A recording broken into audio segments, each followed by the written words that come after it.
नमस्कार दोस्तों, स्वागत है आपका साइट फॉर वर्ल्ड के ऑफिशियल लर्निंग प्लेटफॉर्म पर, जहां स्टूडेंट्स और जॉब सीकर्स के लिए करियर, टेक्नोलॉजी और प्लेसमेंट से जुड़ी इंडस्ट्री ओरिएंटेड और प्रैक्टिकल नॉलेज दी जाती है।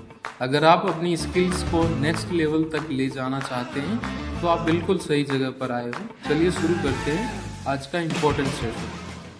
नमस्ते स्टूडेंट्स। कभी सोचा है कि हमारे फ़ोन या लैपटॉप पर जो ऐप्स हम यूज़ करते हैं वो आखिर बनते कैसे हैं? कैसे कोड की बस एक छोटी सी लाइन एक क्लिक में एक नया फीचर बनकर हम तक पहुंच जाती है? तो आज हम सॉफ्टवेयर की दुनिया के इसी सफ़र को, इसी प्रोसेस को डिकोड करेंगे। रेडी हो? फोकस मोड ऑन कर लो। यही है हमारा आज का सबसे बड़ा सवाल। एक डेवलपर के कंप्यूटर से लेकर हमारी स्क्रीन तक का ये जो सफ़र है, ये आखिर तय होता कैसे है? देखो, ये कोई जादू नहीं है, बल्कि एक बहुत ही स्मार्ट और ऑटोमेटेड प्रोसेस है। चलिए आज इसी प्रोसेस को स्टेप बाय स्टेप समझते हैं। ओके, तो शुरू करते हैं।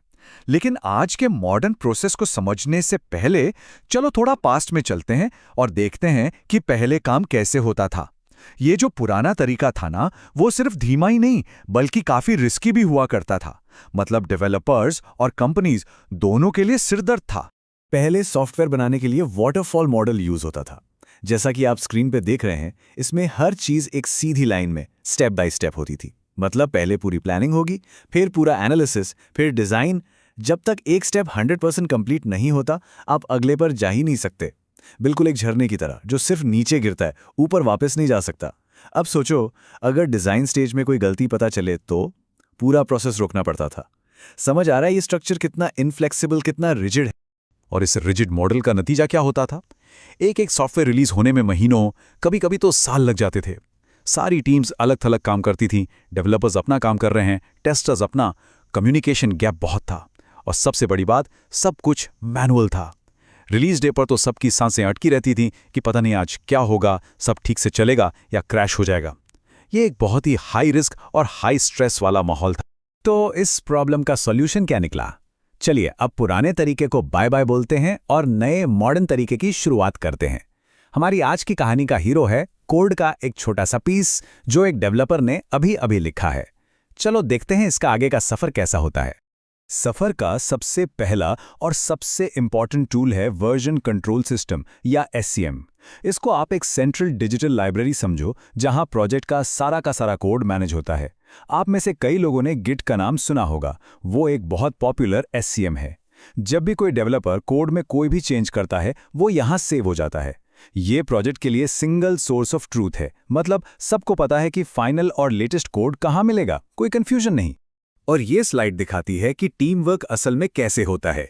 स्क्रीन पर ध्यान से देखो, कई सारे डेवलपर्स अपने अपने चेंजेस को एक सेंट्रल मेन लाइन में पुश कर रहे हैं।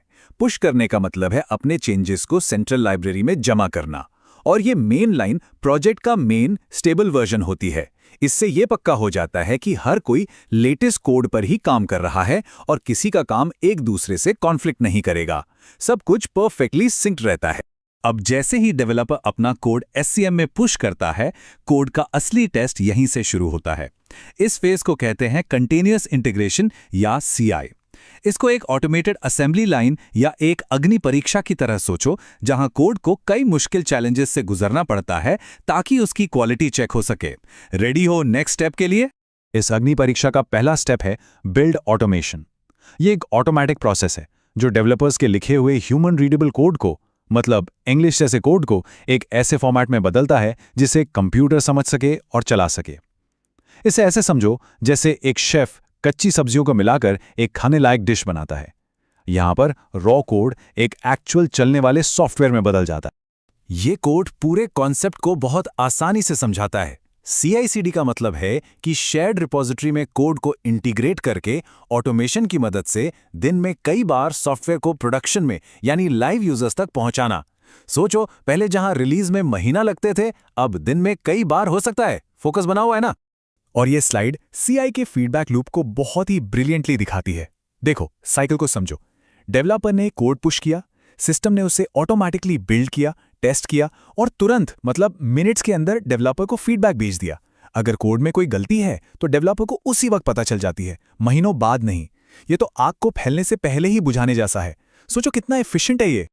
हम बार बार टेस्टिंग की बात कर रहे हैं, पर इस ऑटोमेटेड प्रोसेस में टेस्टिंग का आखिर मतलब क्या है? किस किस तरह के टेस्ट होते हैं? चलो इस अग्नि परीक्षा के सबसे इंपॉर्टेंट पार्ट को थोड़ा और डीप में समझते हैं।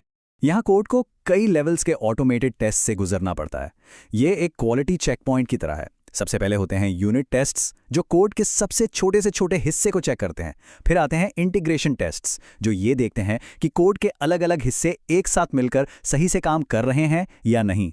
और आखिर में होते हैं सिस्टम टेस्ट्स, जो पूरे एप्लीकेशन को एंड टू एंड टेस्ट करते हैं, ठीक वैसे ही जैसे एक रियल यूजर इसे इस्तेमाल करेगा। बेसिकली कोड को हर एंगल से टेस्ट कर लिया जाता है कि वो आगे जाने के लिए तैयार है या नहीं।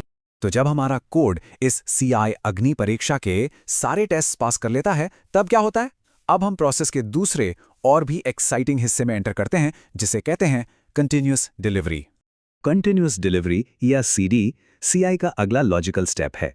यहाँ पर जो भी कोड सारे ऑटोमेटेड टेस्ट पास कर लेता है, वो ऑटोमेटिकली पैकेज होकर रिलीज के लिए तैयार हो जाता है। इसका मतलब सॉफ्टवेयर हमेशा एक डिप्लॉयबल स्टेट में रहता है। टीम जब चाहे बस एक बटन क्लिक करके उसे लाइव कर सकती है। मतलब सब कुछ रेडी है, बस एक इंसान का फाइनल गो चाहिए। तो इस पूरे प्रोसेस का सीक्रेट इंग्रेडिएंट क्या है? एक ही शब्द है, ऑटोमेशन। पुराने तरीके के स्ट्रेस और डाउट को ऑटोमेशन के भरोसे और स्पीड से रिप्लेस कर दिया गया है। अब एक नया फीचर लाइव करना एक रूटीन लो रिस्क काम बन गया है, ना कि कोई बड़ा डरावना इवेंट।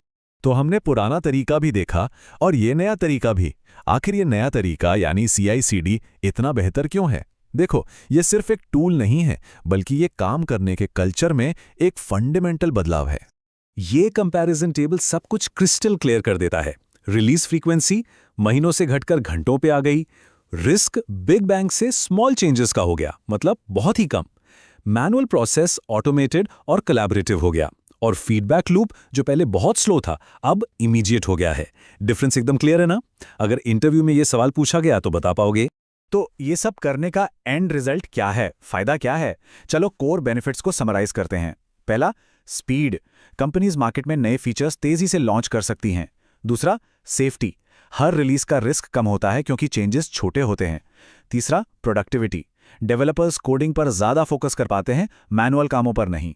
और सबसे जरूरी, फीडबैक। नए फीचर्स पर यूजर्स का फीडबैक भी बहुत तेजी से मिलता है, जिससे प्रोडक्ट और भी बेहतर बनता जाता है। और अब आपके लिए एक आखिरी सवाल। आजकल कहा जाता है कि हर कंपनी एक सॉफ्टवेयर कंपनी है, चाहे वो कार बनाती हो या फूड डिलीवर करती हो। अगर ऐसा है तो CI/CD जैसे प्रोसेसेस उनकी फैक्ट्री फ्लोर यानी उनके काम करने के कोर तरीके को कैसे बदल रहे हैं, इसके बारे में सोचना। अगले सेशन में मिलते हैं। तो हमारे चैनल को सब्सक्राइब कीजिए और वीडियो को अपने दोस्तों के साथ शेयर जरूर कीजिए। कमेंट सेक्शन में अपना डाउट या नेक्स्ट टॉपिक लिखना मत भूलिएगा।